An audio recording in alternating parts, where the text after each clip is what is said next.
Welcome to Echoes of the Lost audiobook, where forgotten stories come to life. Dive into worlds of mystery, survival, and the unknown. If you enjoy our stories, don't forget to like and subscribe to stay updated with our latest audiobooks. Chap 60, Small Fire in the Dark. Ryder sat in the cold metal corridor beneath the gas forge, his right hand holding the broken metal rod used to roast crickets, his eyes sweeping the group. Everyone chewed raw moss and roasted crickets, pale faces showing faint vitality after the meager meal from the dead land. The giant monster's corpse from Chap 58 lay meters away, its black blood dried on the floor, wafting a tangy scent mixed with grassy moss from the walls. A soft wind whistled from deep in the corridor, carrying fine red dust, now gentler, no longer cutting like the earlier rain of dead earth. Red water dripped slowly from the ceiling, small puddles reflecting faint light from the hole behind, carrying a simple musty earth scent. The air was cold and damp, but faint cricket chirps drifted from wall cracks, small earth crickets, a sign of lingering life they'd tapped in Chap 59. Lena sat beside him, her left hand off her dry bandage, her sharp eyes scanning the dark, her right hand resting her old crude spear, chewing moss slowly. Torin sat by the wall, supporting Mira, the young girl breathing steadier after eating roasted crickets, her hand holding a cloth used to filter red water, her weary eyes glinting with hope. Kalia knelt near the moss, her heavy mace set down, her gaze fixed on a faint red light flickering far in the dark, not from the seraphim device, but something deeper. The corridor under archive was a brief respite. The dead land gave food and water, but a nearing metallic screech signaled a new trial from the seraphim. He pulled the seraphim device from his bag, its red light blinking steadily, the small screen showing a curt message: Archive, Ryder, fire is data. Burn the darkness, or be swallowed by it, the trial demands adaptation. The words echoed in his mind, cold and clear, suggesting they must pierce the dark not just with weapons or food, but with light and heat, a survival skill evolution. He opened his notebook, its pages damp, his fingers brushing the rough surface as he wrote slowly, Day 45 North, below gas forge. Archive Phase 4, corridor, fire, light from where? He paused, his dark brown eyes narrowing in the dark, listening to the metallic screech, closer, mingled with soft wind and faint floor tremors, like a new monster's slow steps. Fire is data, he muttered, his low, hoarse voice blending with the crickets, they want us to burn to see. He inhaled the cold air deeply, analyzing, dry moss from the walls, burning crickets for smoke, and metal scraps could heat if sparked, a skill to face the threat. Lena turned to him, her left hand picking dry moss from the floor, her eyes flashing with curiosity at fire. What did you say? She asked, her voice rough, standing, her spear aimed into the dark where the screech sounded. Fire, with this moss? How do we light it? She took a cold breath, frowning as the grassy scent wafted, her gaze sweeping the walls for more fuel to try. Ryder nodded, crouching, his right hand setting the rod down, his left picking dry moss, soft, flammable if dry enough. Dry moss, fuel, he said, his voice low but certain, rummaging his bag for two sharp metal scraps, striking them, sparks flashed, hit the moss, but died in the damp. Needs dryer, or smoke from crickets. He picked a dead cricket's husk, set it on the rod, struck again. Sparks flew, the cricket smoldered, thin white smoke rising, lighting a few meters around. Smoke and fire, to see the way. He scribbled fast in his notebook, dry moss, burning cricket, small fire, smoke lights. He turned to the group, his voice clear, fire's our edge, burn moss and crickets. Make smoke, light the dark. Prepare, the screech is close. Torin sat Mira up, his cloudy eyes flickering with worry at the cricket smoke. Such a small fire, enough? He asked, his voice slow, his arm tight around Mira, as if the smoke might draw the monster. Mira took a deep breath, the smoke making her cough lightly, but her eyes brightened at the sparks. "Smoke, I can see," she whispered, her voice faint but keen, picking dry moss from a crack, handing it to Ryder. "Use this, I'll help spark." She took 2 small metal bits from Torin's bag, striking them, weak sparks flashed, her eyes resolute. Kalia stood, her heavy mace raised, her gaze locked on the faint red light flickering far in the dark, not wind, but like a machine or creature. "That light, not ours," she said, her voice soft but sharp, crouching to gather more dry moss, setting it near Ryder. "Burn it, smoke'll show it." She took a cold breath, frowning as the metallic screech grew clearer, her hand gripping her mace, ready to face it.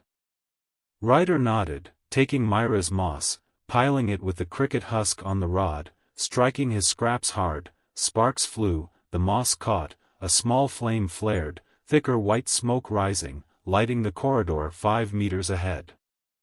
"It works," he said, his voice low, analyzing fast. "Small fire to see, smoke to reveal the monster, but it wouldn't last long. Keep it burning, find more moss, burn in batches."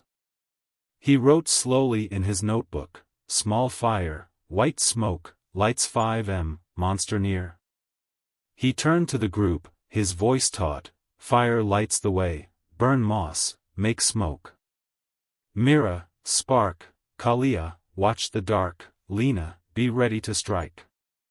The Seraphim device buzzed hard, its red light flashing faster, and the cold, deep voice crackled through, "Ryder, fire is living data. Light to live, or blind to die, the trial doesn't stop." The voice cut off, but the metallic screech spiked, joined by a heavy, deep growl from the dark, the floor trembling, white smoke drifting forward, revealing a towering shadow, red eyes blazed, bigger than anything before. Ryder froze, his eyes widening, his chest tightening at the human tone. The Seraphim used fire to force adaptation, facing the monster in faint light. He wrote quickly, his hand shaky, human voice, "Fire plus smoke, growl close, fire trial." He turned to the group, his voice firm, "Fire's lit, burn more, keep smoke. It's here."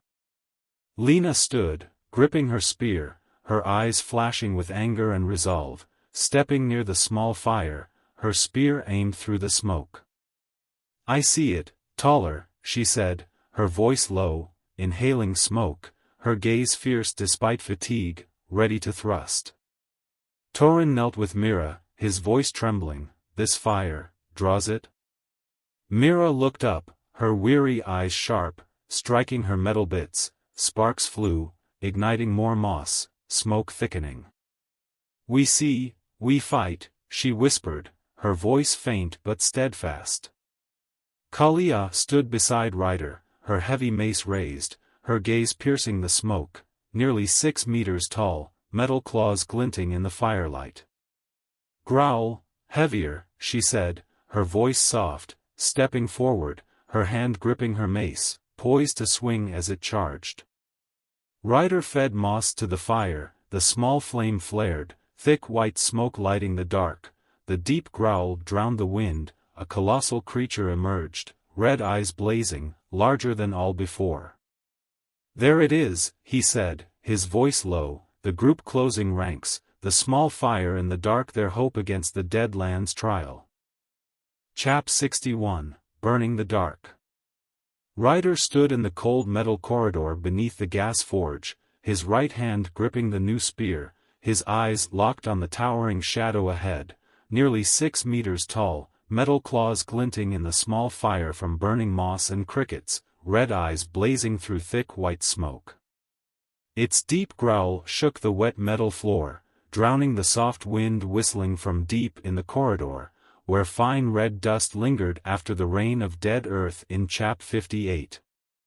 The small fire flickered weakly on a broken metal rod, white smoke rising, lighting the monster 5 meters ahead, enough to see, but not to pierce the thick darkness around. The air was cold and damp, carrying the grassy burn of moss, the tang of the old monster's corpse, and a musty earth scent from dripping red puddles. Lena stood beside him, her left hand holding dry moss to feed the fire, her sharp eyes aiming at the monster's neck, her right hand gripping her old crude spear, her breath slow but tense. Torin knelt near the wall, supporting Mira, the young girl striking 2 small metal bits. Sparks flew, igniting more moss, thickening the smoke, her weary eyes resolute. Kalia stood to Ryder's right, her heavy mace raised, her gaze fixed on the monster's legs, gaunt but solid, like metal pillars, her hand tightening on the haft, ready to swing.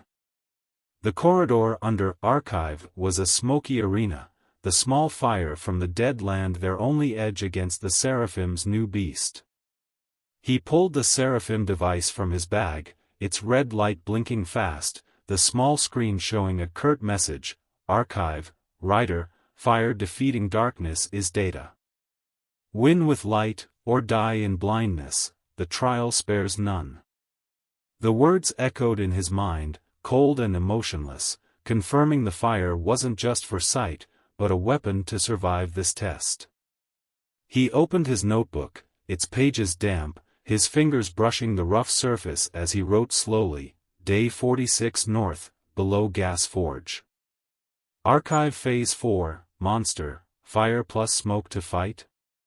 He paused, his dark brown eyes narrowing through the smoke, analyzing the monster, taller than before, longer claws, hunched but muscular, advancing slowly, testing them. Fire defeats darkness, he muttered, his low, hoarse voice blending with the growl, they want us to fight with it. He inhaled the cold air deeply, analyzing, smoke exposed it, small fire could burn if aimed right, moss and crickets their last fuel. Lena turned to him, her left hand tossing moss into the fire, the flame flared slightly, smoke thickening, her eyes flashing with resolve. You see it? She asked, her voice rough, crouching, her spear aimed at the monster's neck through the smoke. It's slow, fire pushing it back. She took a smoky breath, frowning as the grassy burn hit, her gaze locked on the red eyes, her hand gripping her spear, poised to charge. Ryder nodded, standing tall, his right hand gripping the new spear, his eyes sweeping the monster. It paused as the smoke thickened, red eyes blinking, irritated. Smoke slows it, he said, his voice low but certain, analyzing fast. The narrow corridor limited its claws, smoke blurred its sight, fire could burn if closer. Target neck and eyes, use fire to help. He scribbled fast in his notebook, Monster 6M, slow, smoke irritates, fire to eyes/neck. He turned to the group, his voice clear, coordinate, smoke slows, fire burns eyes, hit neck and legs. Mira, keep fire, Kalia, legs, Lena, neck, I'll back up. Torin pressed Mira against the wall, his cloudy eyes flickering with fear as the monster growled again. Such a small fire, can it hold? He asked, his voice shaky, his hand tight on Mira's shoulder. Mira took a smoky breath, striking her metal bits hard, sparks flew, igniting more dry moss, white smoke rising higher, lighting the monster clearer. Smoke, it's backing off, she whispered, her voice faint but keen, her eyes brightening as it hesitated, her hands sparking relentlessly. Kalia lunged, her heavy mace raised, her eyes locked on the monster's left leg, gaunt but tough, metal glinting in the firelight. Legs first, she said, her voice soft but sharp, swinging the mace hard into its knee. A dry crack of metal on bone rang out, the monster roared, its left leg buckling slightly, its left claw slashing sideways, but smoke threw it off, cutting air. She dodged back, taking a smoky breath, her eyes tense but focused. Ryder leapt in, his right hand grabbing the burning rod from the fire, hurling it at the monster's left eye. The flame caught, smoldering weakly on thick hide, white smoke rising from it. It bellowed, head whipping back, right claw slashing slow through smoke. He retreated, spear aimed, shouting, "Neck, Lena, now!" He analyzed, smoke disoriented it, small fire enough to burn an eye, opening a killing shot. Lena charged, her old crude spear thrusting at the monster's neck through smoke, the tip pierced hide, black blood spurting as it roared, its body staggering, left claw sweeping again, but she dodged, retreating, her left hand clutching her aching shoulder, her eyes blazing. "Hit it," she hissed through gritted teeth, her voice rough, standing firm despite the smoke. Mira sparked faster, feeding moss, the smoke surged, the monster stepping back, red eyes blinking rapidly, heavily irritated.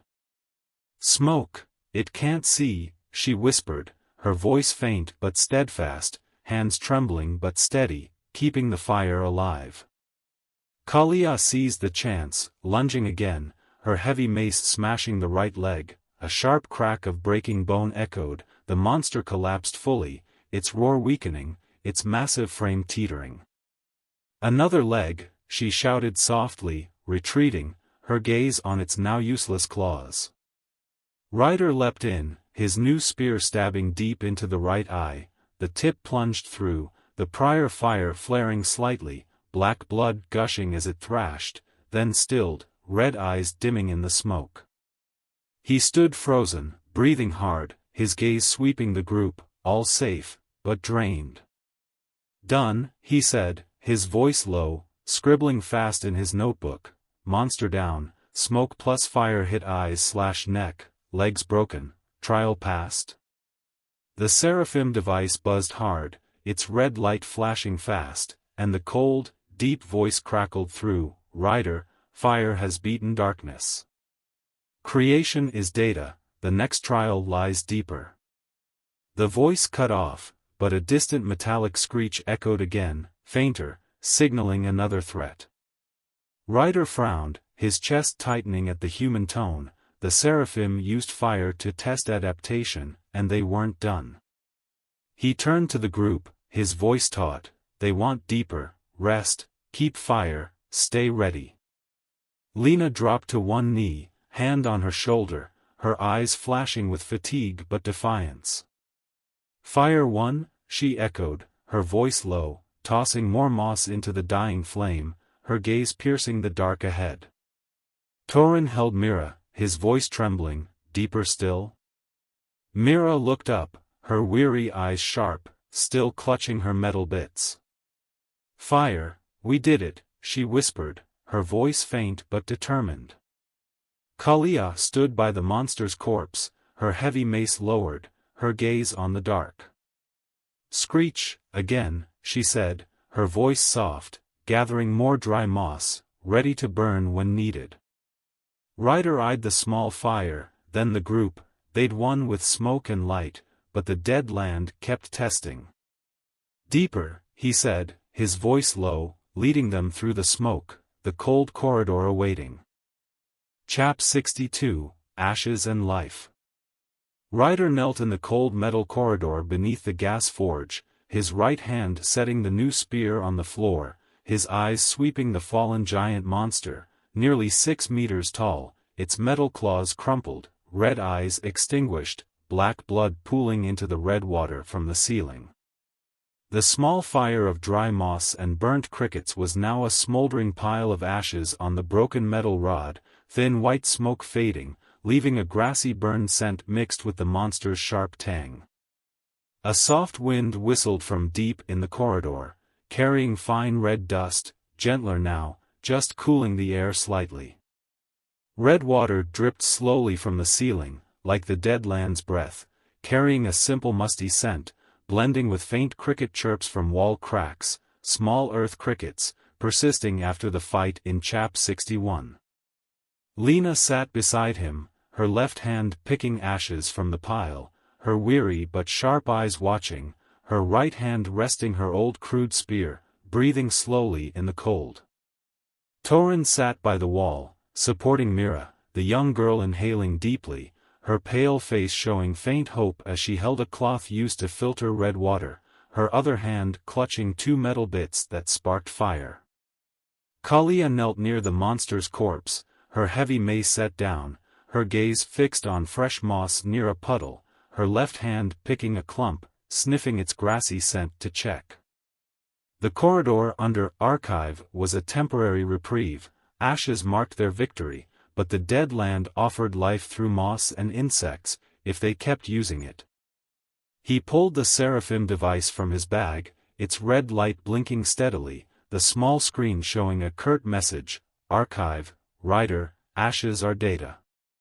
Live from the ashes, or die in the dark, the trial demands endurance. The words echoed in his mind, cold and clear, suggesting that beating the monster with fire wasn't the end, they had to survive on what remained, from ashes and dead earth, for the next test. He opened his notebook, its pages damp, his fingers brushing the rough surface as he wrote slowly, Day 47 North, below Gas Forge. Archive Phase 4, Corridor, Ashes, New Moss. He paused, his dark brown eyes narrowing in the dark, listening to the soft wind and crickets, gentle, steady, signs the dead land sustained faint life. Ashes are data, he muttered, his low, hoarse voice blending with the dripping water, they want us to live from what's burned. He inhaled the cold air deeply, analyzing, ashes held heat, new moss grew from damp, crickets were food, and red water was still filterable, survival skills were now key. Lena turned to him, her left hand rubbing ashes between her fingers, her eyes flashing with curiosity. What did you say? She asked, her voice rough, standing slowly, her spear aimed at the dark where a distant metallic screech sounded. These ashes, useful? And new moss too. She took a cold breath, frowning as the grassy scent of fresh moss drifted by, her gaze sweeping the walls for more life to tap. Ryder nodded, crouching by the ashes, his right hand touching them, still warm, retaining faint heat from the fire. Ashes hold warmth, used to heat, he said, his voice low but certain, picking fresh moss near a puddle, damper, but grassy, edible. New moss, food, crickets still catchable. He pulled an old cloth from his bag, dipping it in the red puddle, filtering, water came clearer, less tangy, drinkable. Ashes, moss, water, survive from this. He scribbled fast in his notebook, warm ashes, new moss, filtered water, life after fire. He turned to the group, his voice clear, ashes are a chance, warmth from ashes, eat moss, filter water. Rest, but hear the screech. Torin sat Mira down, his cloudy eyes flickering with surprise as Ryder used the ashes. Ashes heat? He asked, his voice slow, his arm tight around Mira, as if wanting her to feel warmth from the pile. Mira took a deep breath, the cold air sharpening her, her eyes brightening as she touched the ashes, faintly warm. Ashes, like a small fire, she whispered, her voice faint but keen, picking fresh moss, sniffing it. This moss, fresher, easier to eat. She handed the filtering cloth to Torin, her eyes resolute, filter more, we need water. Kalia stood, her heavy mace aside, her gaze sweeping the walls, new moss grew sparsely near puddles, a few crickets crawling from cracks. Crickets, still here, she said, her voice soft but sharp, crouching to catch one, holding it up, it chirped weakly in her hand. Warm ashes, good for cold nights. She frowned, turning to Ryder, her eyes tense but trusting, picking more fresh moss, ready to eat raw. Ryder nodded, setting warm ashes on a flat metal scrap to heat the group, then gathering more new moss, sharing it, grassy, slightly damp, but swallowable. Warmth and food, from ashes and earth, he said, his voice low, analyzing fast, ashes held heat for hours, moss and crickets sustained, filtered red water sufficed. Rest, but stay ready. He wrote slowly in his notebook, ash heat, moss plus crickets eaten, water filtered, prep for deeper. He turned to the group, his voice taut, they're testing us with ashes, warmth, food, drink. Rest, but watch the dark. The Seraphim device buzzed hard, its red light flashing faster, and the cold, deep voice crackled through, Ryder, ashes are living data. Live from the burn, or die in cold earth, the trial doesn't stop.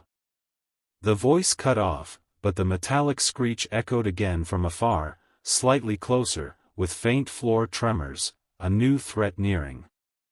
Ryder froze, his eyes widening, his chest tightening at the human tone. The Seraphim didn't just want monster kills, but survival from victory's remnants. He wrote quickly, his hands shaky, human voice, ashes plus moss, screech near, life from dead land? He turned to the group, his voice firm, ashes are life, warm up, eat moss, be ready to fight. Deeper when rested. Lena picked fresh moss, chewing slowly, grassy, milder than old moss. Warm ashes, enough to rest, she said, her voice low, holding her hand near the pile, her gaze fierce despite exhaustion, ready to go on. Torin sat Mira near the ashes, his voice trembling, warmth like this, enough? Mira looked up, her weary eyes sharp, filtering more red water with the cloth. Ashes warm, we'll hold on, she whispered, her voice faint but steadfast, sharing water with Torin. Kalia caught 2 more crickets, eating them raw, bitter, but sustaining. Screech, closer, she said, her voice soft, gripping her mace, her gaze on the dark, poised for the monster's approach. Ryder set the warm ashes between them, sharing moss and filtered water, his eyes tracking the screech. Ashes gave life, but the dead land kept testing. Rest, then move, he said, his voice low, leading the group to prepare deeper in the cold corridor.